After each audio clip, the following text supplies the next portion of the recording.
Hello and welcome to Correro. I am Godwin Sunday.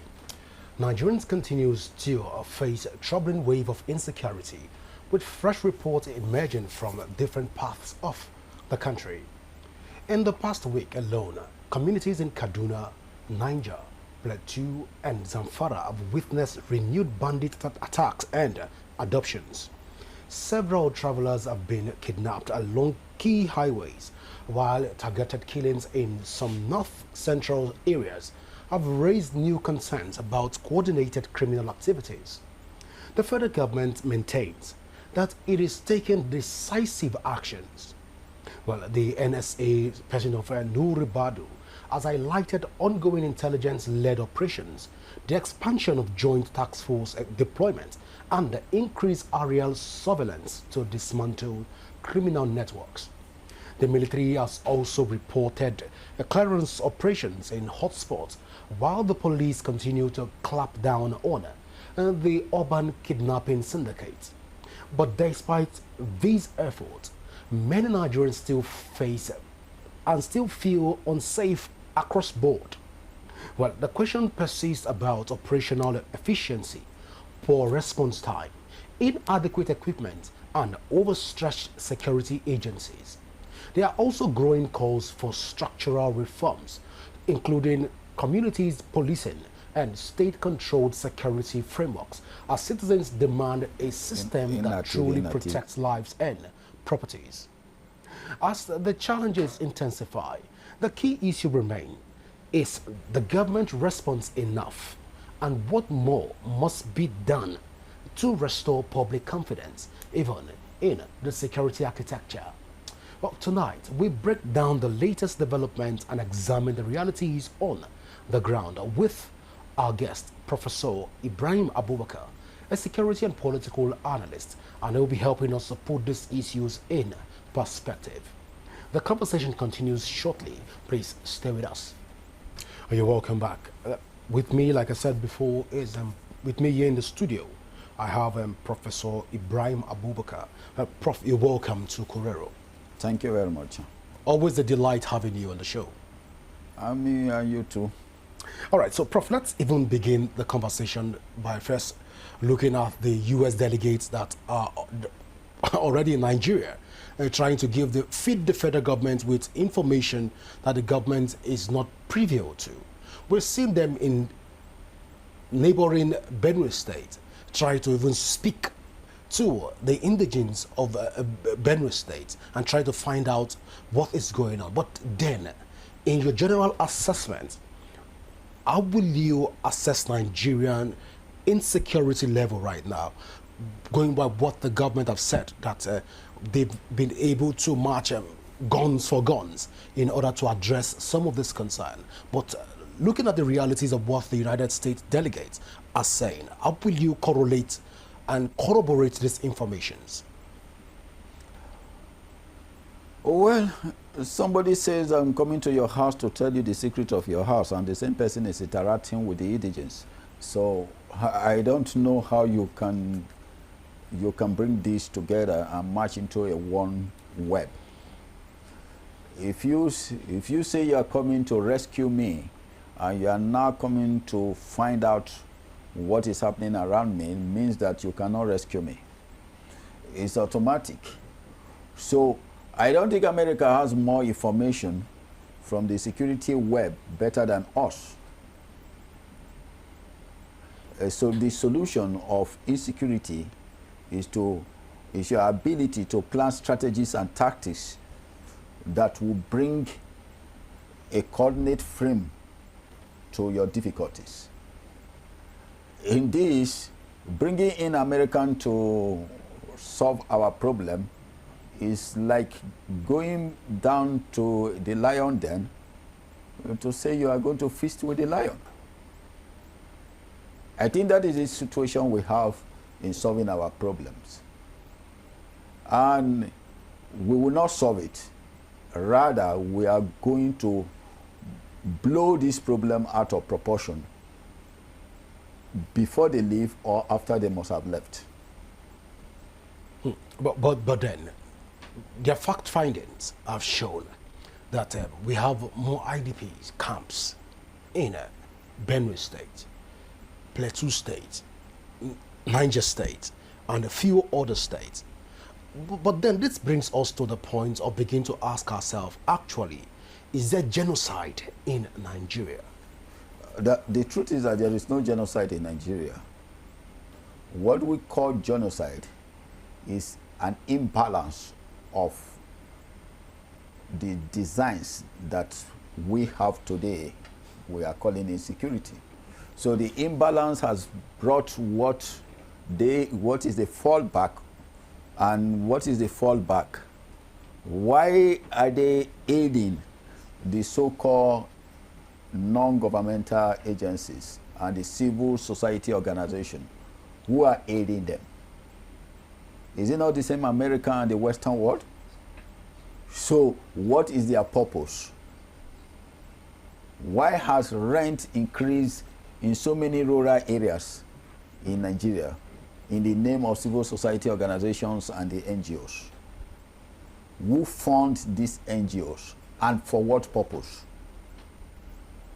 How many people has asked these questions? So when you look at it, our problem, just I normally say, is normally 85 to 90% foreign, while the other part of it is just about 10 to 15% domestic. The moment we decline these foreign bodies, then we will get a solution to our problem. So, Prof, if I get you correctly, you're saying that as it stands right now, there is no genocide in Nigeria. There is no genocide, because if you look at it, because some people will tell you Muslims, Christians. So if we come into the religious device, how many Muslims has been killed by this set of people, and how many Christians has been killed? If we take the indices, you find out that Muslims are even more key to the killings than the Christians. So let us not use religion device, because the difficult aspect we have in Nigeria is we bring religion into all our problems, and they are using religion to blood-food the thinking of the truth. Interesting. But Prof, is the government actually addressing the root causes of this insecurity that is bedeviling the country? The question is, when you say the government, I would say we the people are the government. Oh, let's take it from President Bola Ahmed Tinubu's, even his cabinet and this current administration.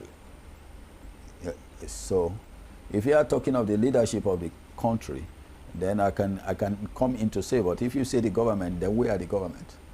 All right, let's take it from the leadership of the country. Are we addressing the root causes of some of these? Or we are just addressing only the symptoms? You only address what you know about and how to go by it. Mostly when those in leadership and those who are appointed to that leadership has zero level knowledge of what is the problem of Nigeria. So that is it. So if you have zero knowledge of what is the problem of Nigeria, then you can never solve that problem till you realize this is the problem we have in Nigeria. Just as I will ask anybody today, why the kidnapping, why does it take place in the female schools? Why is it always female? From the Chibok girls to the Dachi to Kebbi to Niger State St. Mary. Why is it always females? Why not males? And why hasn't the security agencies tell us the reasons behind this adoption? They should tell us. The NSA is supposed to tell us how it's going to navigate these issues. We don't need to buy one single arm, to sort this problem out. Now they are recruiting constables. I had about 50,000 constables in the police, about how many thousands in the military. What for? When we have capable hands that can stop this and stop it adequately. But they've not been stopping it, Prof. So they cannot stop it because you don't know the problem, and they are also beneficiaries. You are a beneficiary. When you are a beneficiary and you think you are well Prof, protected. let's allege on that, that it's alleged that they are the beneficiaries of. Of course, they are beneficiaries. Prof, we don't have the fact on our table. So, what is the normal, the primary aims and the primary objective of a security agent? To protect lives and properties. So, when you cannot protect them, what are you supposed to do? You urge out and allow the people who can protect them. Now, Prof, we can automatically allege that because they've not been able to carry out their constitutional mandate, that they are beneficiaries of all of the insecurity. Because we've seen also security personnel that have lost their lives. So I'm coming. If you have fall on your duty here, are you going to remain? No. Huh? No. So if they have failed on their duty, why are they remaining in office? But that doesn't say to the fact that they are benefiting from the system of insecurity, Prof. Can they account for the 4.something billion trillion naira as vote as at today, and what they have done with that amount of money? And yet we are having growing indices of insecurity. Do we need such sum to solve the problem? The answer is no. Generally, no. Because we are talking of over $3 billion US. And you have not solved the problem?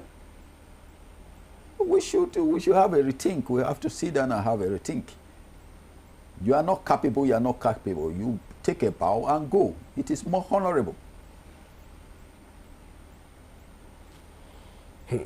All right. So, Prof, in this case, is the government or the leadership, again, addressing the symptoms and not the root causes? We have not even, they can't even tell us this is the symptom. You must have a direction first.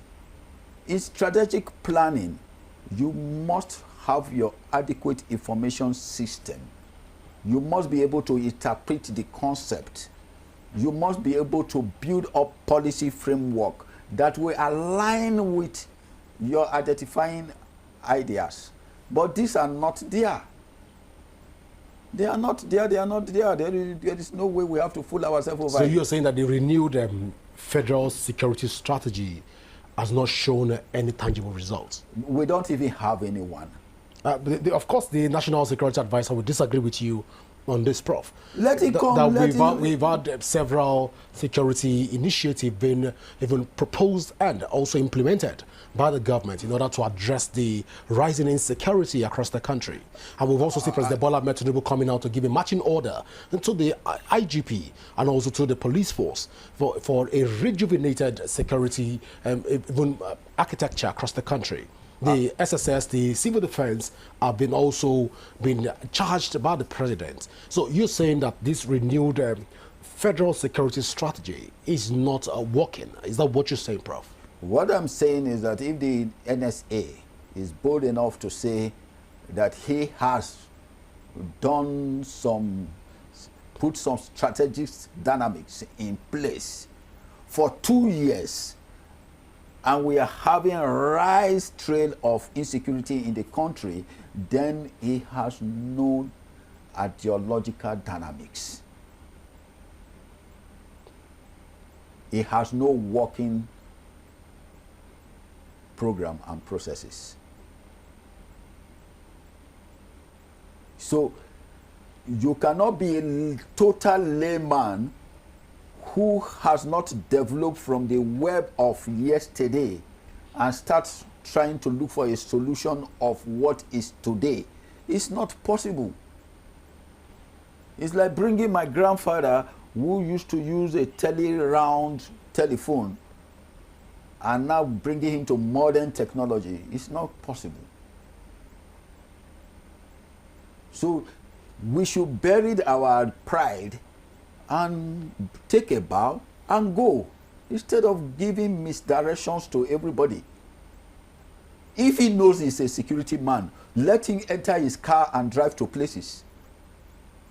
Why is he carrying a carriage of vehicles as convoy moving around? What makes you think that you are a security man? Can the National Security Advisor in America go with a convoy? Why is he carrying convoys of cars? Why is he afraid? Who is he afraid? What is he afraid of? After all, it's not a threat. It's not supposed to be a threat to anybody as a National Security Advisor. Well, it's an interesting time to talk about Nigeria and its politics. But then, Prof, at this critical junction, a lot of Nigerians are calling for state police in order to address some of the insecurity challenges that we have across board in the country. But your take on this, will state police actually address some of these concerns raised across various divisions in the country? For now, no, because we started the policing network from a faulty background.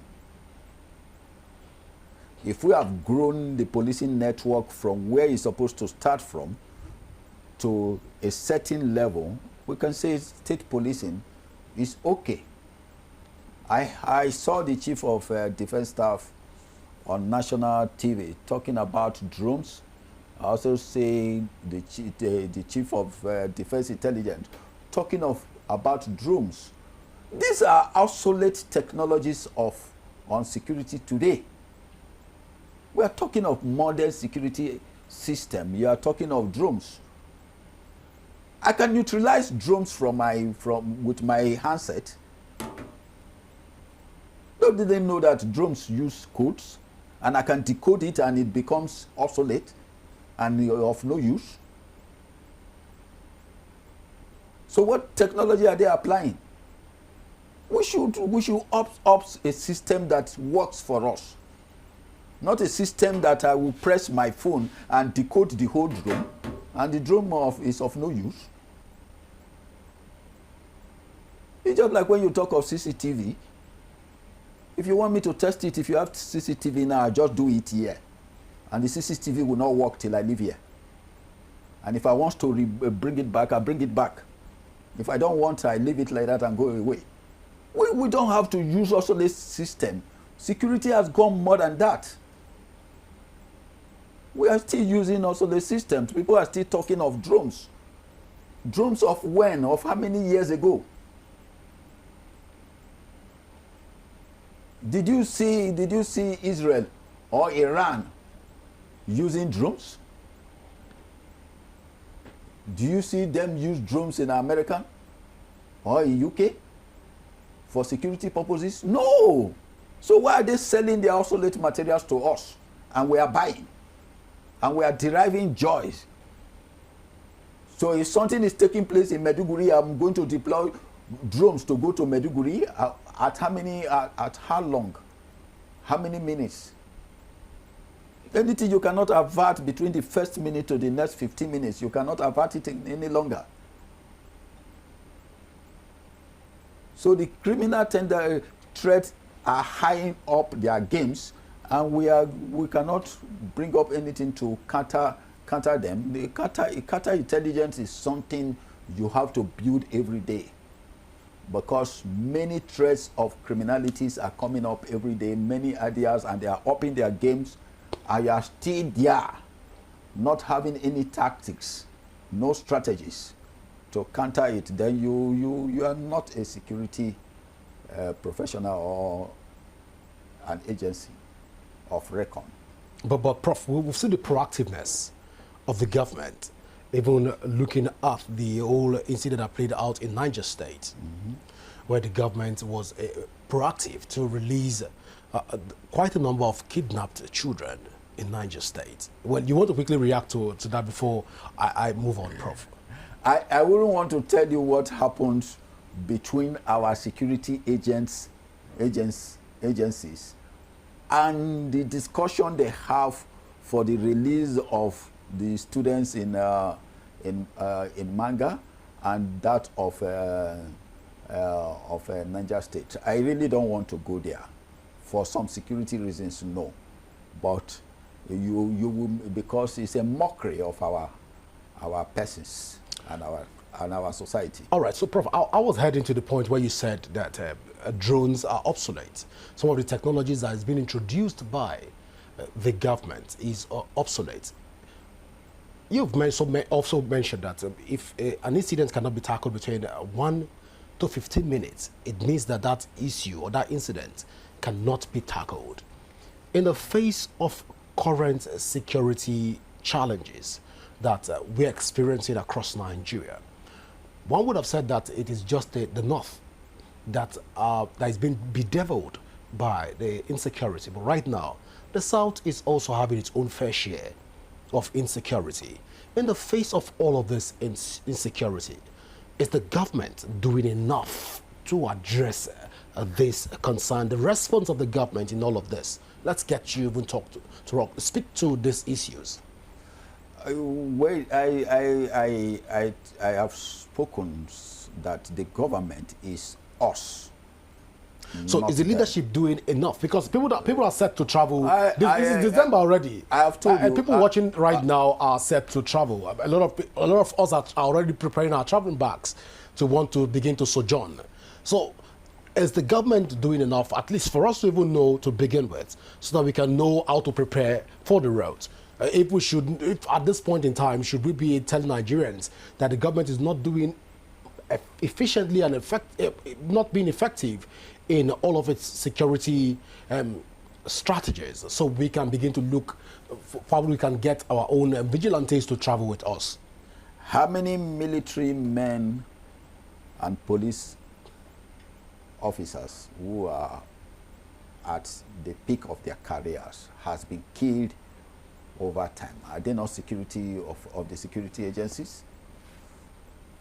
And nothing has happened. So, if I am kidnapped today, the first thing they are going to ask for is ransom. At your age, if you are kidnapped today, whatever they are going to ask for is ransom. And we must have been profiled that we have such volumes of money before we are kidnapped, or we have somebody that is going to pay that ransom.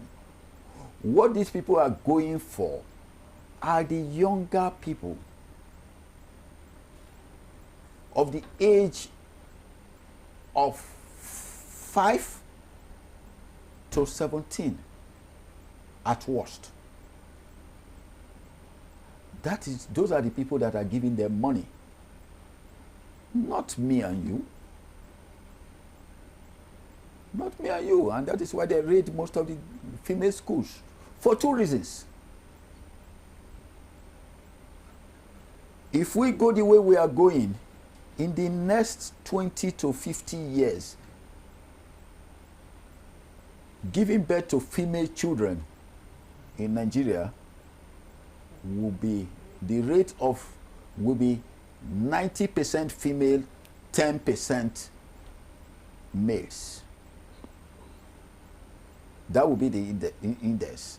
The reason is it will be very easy for them to take over Nigeria as a nation, because the Westerners don't want to come here to take over, because we are a nation.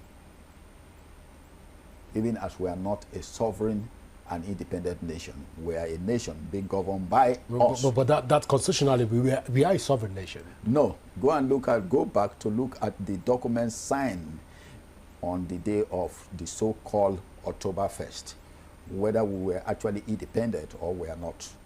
We are a nation. But the 1999 Constitution has been able to clarify that. That is not clarification. You must look at the documents that was signed by Nigeria to become a nation. Have you seen UK come here to campaign that somebody wants to be a prime minister in UK? Do we go to Caterham to choose who should be our leader? Do they come here? So what sovereignty do you have? you must have sovereignty to say, this is what I am doing. It's not UK or US business. But our business becomes their business because we are not a sovereign, independent nation. But we are a nation. So we have to clear that first.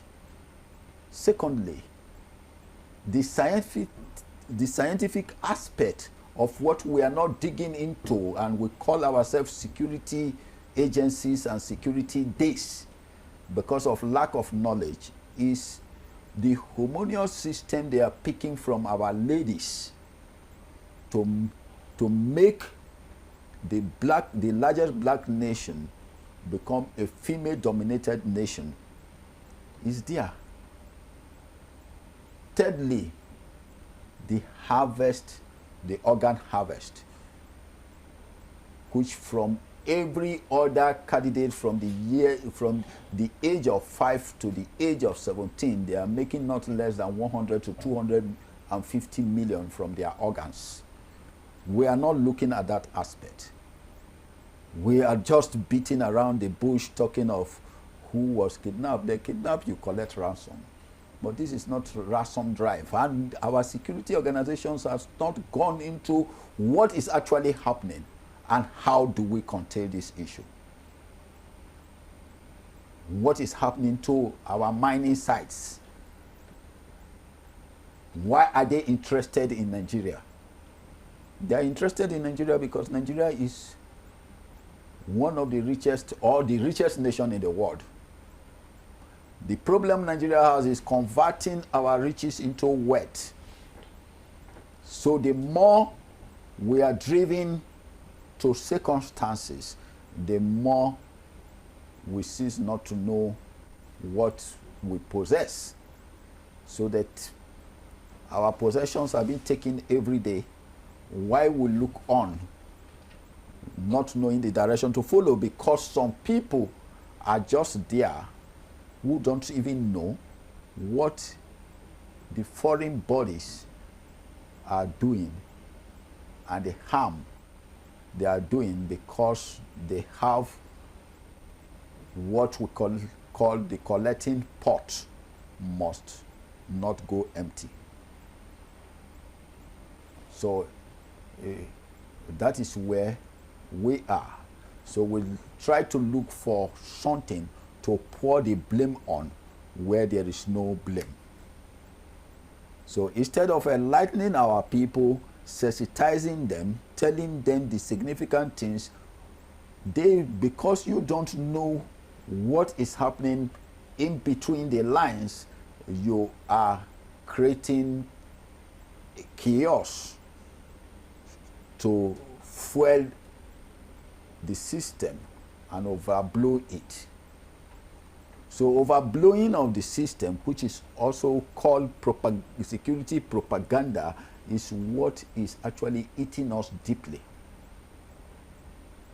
Until this is done, till we get to identify the situation we are into and know how to counter it, then we will remain where we are now, even worsening it, because we are worsening it instead of looking for a solution. Well, interesting, Prof.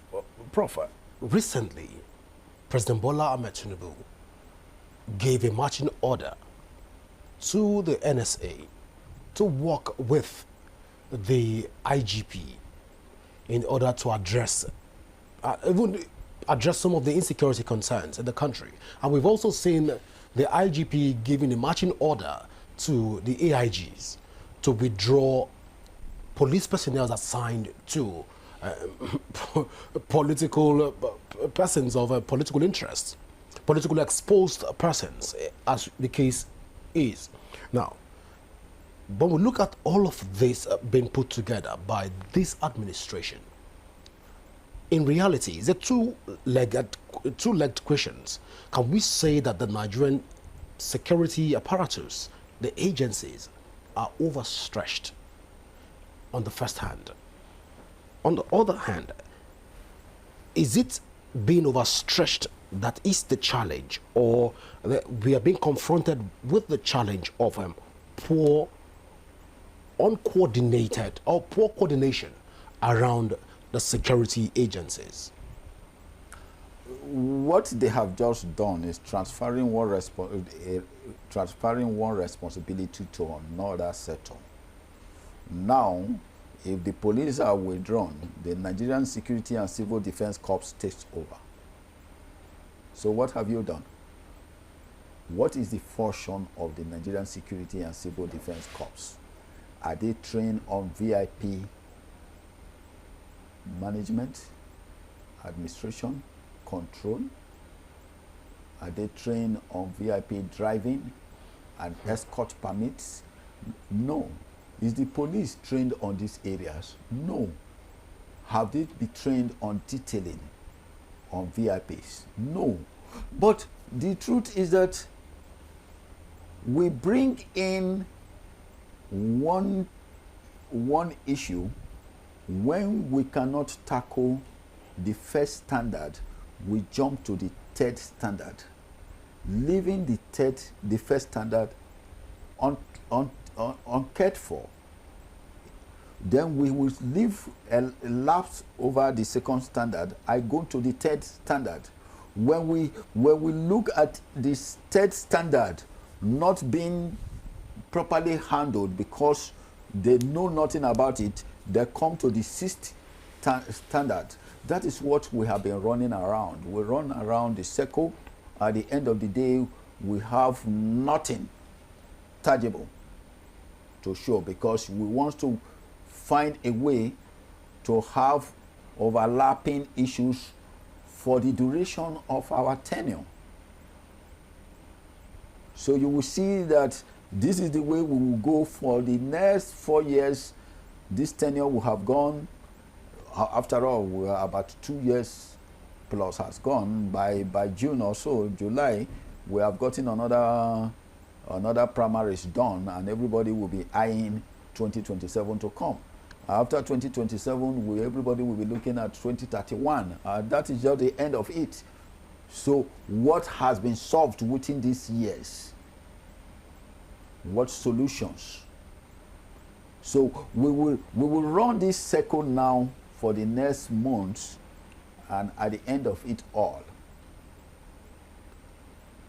nobody discussed the first circle that has gone and what's supposed to be the second circle. So we start running another circle again. That is how the whole entire maybe 4 or 8 years goes, and everybody will go and sleep. We continue, and it will be another kata blame on a new person taking over. So it's not that the Nigerian police or the military is overstretched in reality. We don't even need the numbers of the military officers and the security officers we have in this country. We don't need them to solve the problem we have. Well, compared to other countries across the world, the manpower security, the manpower on the field that we have in terms of our security personnel is not even enough to police the country. Okay, I will tell you something. I've been to an office in Europe. I don't want to call country. And their book is not more than 50 million euro or 50 million pounds. Their books. And they have more than 200 staffs.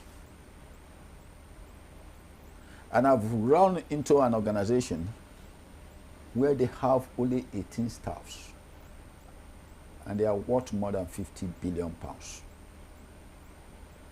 So what do you choose? Because the 18 staffs are all eggheads. So you have 500 staffs that are just lay about, and you are running an organization. This has 50 billion pounds, and this one has 50 million pounds. So look at it. It's not the numbers of the security men we have, but the process, the program, the control, the administration and management of them and how effective and efficient they are. That is what matters. So if you like, you recruit all Nigerians to become security men, give all of them arms and ammunition, and the security challenge remains, because you have not been able to identify and have a direction. That is where we are. I've seen people who said they should arm everybody, they should license everybody, but are these people after your licensing and the arms you acquire, or they are after some other resources and indices, both human capital and materials investments? These are the things they are after, not your whether everybody is equipped with arms. Well, this is quite interesting. But Prof, the American delegate that was assigned to Nigeria after much back and forth, the congressman that was assigned to the U.S. Congress that was assigned to Nigeria to come inspect some of the situations that are happening in the country, I've said that they will not even they won't ignore killings in Nigeria. But then let's take the conversation from that point and look at this whole situation holistically. At this point, can we say that the government of Nigeria, this administration, has been able to mitigate some of these killings in rural, because we can't keep saying that the government have not done magnificently well, but can we say that the government have done magnificently well in the area of partnership with international communities? Partnership, and by inviting some international communities and also listening to other foreign bodies in order to address some internal security challenges. Let's speak, and let me get you react to this. Have we not been able to do enough to attract international community and listen to them in order to address some of the insecurity issues, and by so doing improved on the insecurity challenges that we experience in Nigeria? Let me throw it this way. Can America invite Nigeria to address any issue in America? Or invite any African nation to come and address the issues of America? The answer is no. Capital no. So why are they interested in addressing the issues of Africans, and mostly in Nigeria? What is the parameter of interest? What is the brotherliness that makes them feel they have to assist us? And who called for this assistance? We are no longer a country of peculiar or particular concern. We are now a society that is begging for some favor. And let me put it here. Did you forget the issue that has to do with Farouk Abdul-Muttalab? Have we so forgotten easily that American got 30-something billion from us because of Abdul-Muttalab? Who is their agent? Can you travel out of Nigeria without visa? He left here with KLM without visa. Who took him inside the plane? How did he leave Nigeria without visa? He got to Amsterdam, left with data line to Detroit, en route to Detroit. How did he get into that plane? Why are we not thinking right in this country? And who said this? Farouk Abdul-Muttalab is in prison. Doing what? So when are we going to get it right in this country? Can you travel out of this country without visa? Then live here to with a Nigerian passport to Amsterdam, left Amsterdam to on board a data line to Detroit. What was the business of America in all this?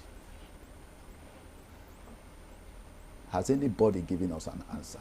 So when you look at the border light of our security situation, then you know that we don't have it. So we have to go back to the basics.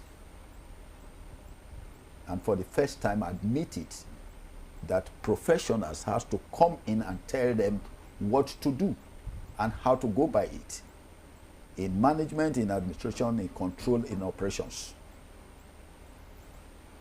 Well, super interesting, Prof. Right now, Nigerians in all geopolitical zones, their confidence level on the government is a bit shaky.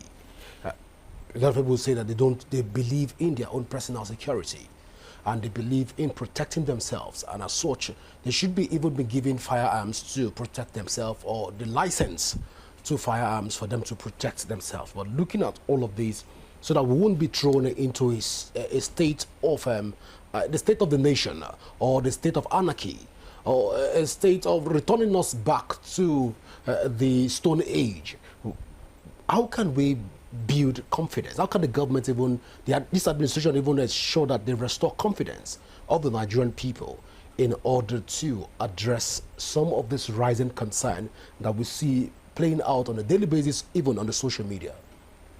I don't think we have to demand for confidence, because there is no way we are going to have confidence when we don't have a political party but a political platform.